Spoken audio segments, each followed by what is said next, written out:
Hey everybody, sometimes we want things that we know are bad for us. This is one of the great puzzles of human psychology. Why do we want things that are bad for us? Now, there's a very famous little story written 1600 years ago by a philosopher that attempts to solve this puzzle.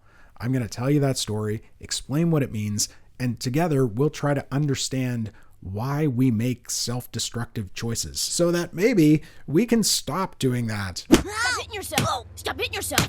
So there's this philosopher, Augustine of Hippo. He lived in the Roman Empire during the 4th and 5th centuries. He's also known as Saint Augustine, but he wasn't always so saintly. In his most famous book, The Confessions, it's actually his autobiography, he tells this story about his teenage criminality, teenage shenanigans. One night, he and his buddies get together and they decide to steal some pears. It's a pear heist. And the story of these stolen pears leads Augustine to this profound insight about why we do the things we do, including why do we knowingly do things that are bad for us. So Augustine says one night, in the dead of night, he and his friends decide to go into a neighbor's yard and steal pears from his pear tree. Now, as Augustine reflects on this great pear caper, he and his buddies stealing a bunch of pears, he at first struggles to understand why he stole the pears. I already had plenty of what I stole, and of much better quality too. He doesn't even want pears. He already has pears. He has nicer pears at home. He stole something he didn't even really want. He and his friends took way more pears than they could eat. They just took all these pears to waste the pears. And so he realizes he stole these pears not because he was hungry, not because they were juicy and delicious, not even because he wanted them. He stole the pears because he wanted to do something bad. He and his friends enjoyed doing it because it was bad. They took pleasure in doing something forbidden. This is a kind of revelation for Augustine. It changes the way he understands immoral or criminal behavior, because he says typically there are two motives for immoral action. The first motivation is a desire for material goods, which is another way of saying we want stuff. We want physical stuff like money and all the stuff that money can buy, stuff like fancy cars and video games and gold jewelry.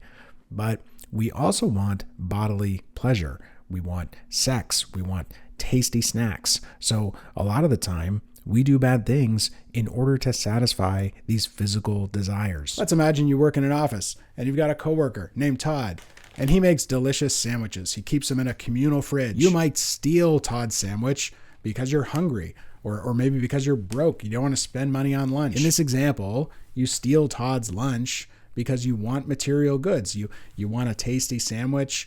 You want to keep all your money for yourself. But sometimes we do bad stuff for another reason. There's another motivation. Our desire for domination. Our desire for domination has nothing to do with physical or material goods. Sometimes we do bad things, even self-destructive things, for other reasons, because we want glory, fame, or as Augustine calls it, worldly rank. People often seem to seek out opportunities for commanding and dominating other people. Now, the easiest way to understand this desire for domination is to think about something like revenge. When we think about revengers, they are not interested in money. They're not interested in pleasure. They don't care about that stuff. In fact, they'll endure hardship. They'll endure pain in order to get back at the person who wronged them. No! Offer me money. Yes. Power to promise me that. Anything you want. I want my father back, you son of a... We do all kinds of slightly bad and really bad things because we want to put other people down so that we can feel good about ourselves. When kids play pranks on their teachers, or when professional athletes get flagged for taunting, the satisfaction they get is from this desire to dominate others. By the way, this video is part of a series of videos I'm doing this summer called The Summer of Goodness. I made this logo myself. Can you tell? I'm making videos about goodness, videos about books and thinkers who help us think about moral goodness, because I want to think about how to be good. If you want to think about that too, subscribe to the channel. But right now, back to the pear tree. So Augustine has given us these two motivations for criminal behavior, for immoral action, but neither of them really explain why he stole the pears. Augustine didn't steal the pears because they are delicious and he was hungry. He also doesn't seem to want revenge against his neighbor or have some deep-seated desire to humiliate him or something by taking his pears. No, Augustine says he took the pears because he wanted to do something bad. And he is very puzzled by this. He finds this very confusing because, according to other very famous philosophers, that is supposed to be impossible. The ancient Greek philosopher Plato, for example, argues that nobody would knowingly do something wrong. Plato suggests in his dialogues that nobody does bad things on purpose. When people do bad stuff, Plato suggests, it's because they are confused. Let me give you an example. Imagine road rage. Someone cuts you off and you decide, I am going to ram that person with my car. When you make that decision and you decide to ram your vehicle into theirs, you don't think you're doing something bad. You think, this is good. It is good to ram this person with my car.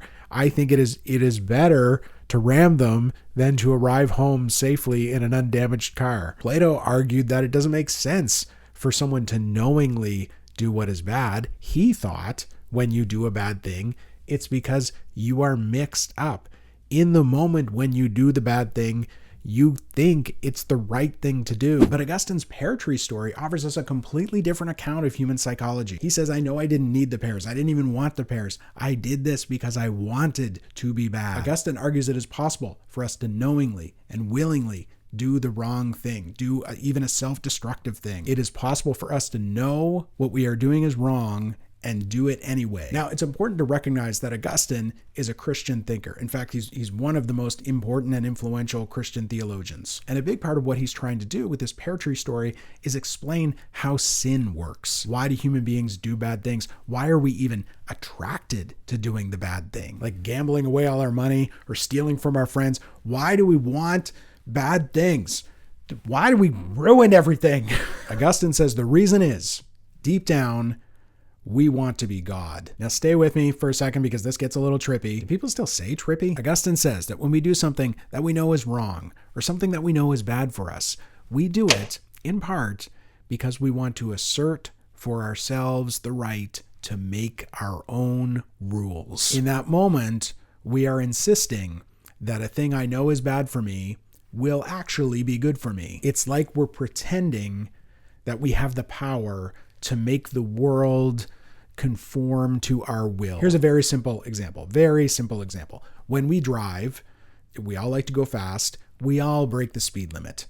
We all do it. And when we do that, it is as if we are asserting, I will decide for myself what the safe speed limit is. We assert our right to make the rules for ourselves. But the thing is, we don't make the rules. If I stay up late all night drinking, even though I've got a job interview the next day, I am asserting that the laws of nature and chemistry do not apply to me. It isn't part of the pleasure we derive from situations like that, like asserting, I will do this and I will not suffer the consequences.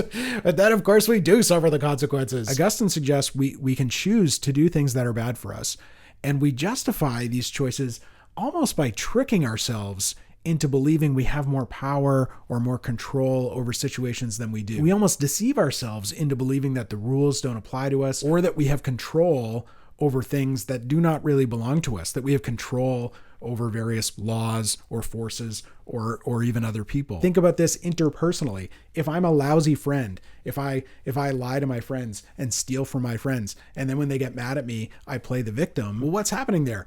I am behaving as if I am willing the rules of human nature, of interpersonal relationships, to be other than they are. I am asserting my right to get to do whatever I want and not suffer any consequences. Even if you don't believe in God or sin, I think you have to admit that Augustine has identified something profoundly true about human psychology here, the psychology of like bad behavior. When people do bad stuff, they are often demanding that the world and other people conform to their will.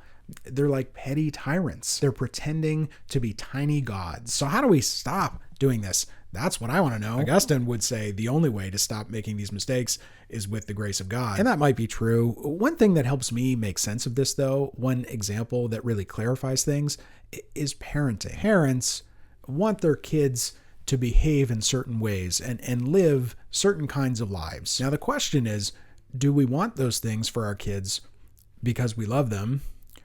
Or do we want them because we have some deep-seated desire to control them and we want them to be how we wish they would be? And I find this illuminating because maybe the thing that distinguishes good actions from bad actions, wanting the wrong thing and wanting the right thing, is whether my action is motivated by a desire to control or whether my action is motivated and guided by love. Are my decisions and my actions, are they motivated by love for other people, or are they motivated by my desire to control things and make the world conform to my will? One possible standard we might use to determine whether our actions are good for us or whether they are bad for us and others is whether or not those actions are guided by love. And I'm probably going to get roasted in the comments for talking unironically about love on the internet, but I think this might be true. I hope you will watch another video in the Summer of Goodness series. You can click on that link and I will see you there, and I will talk to you soon.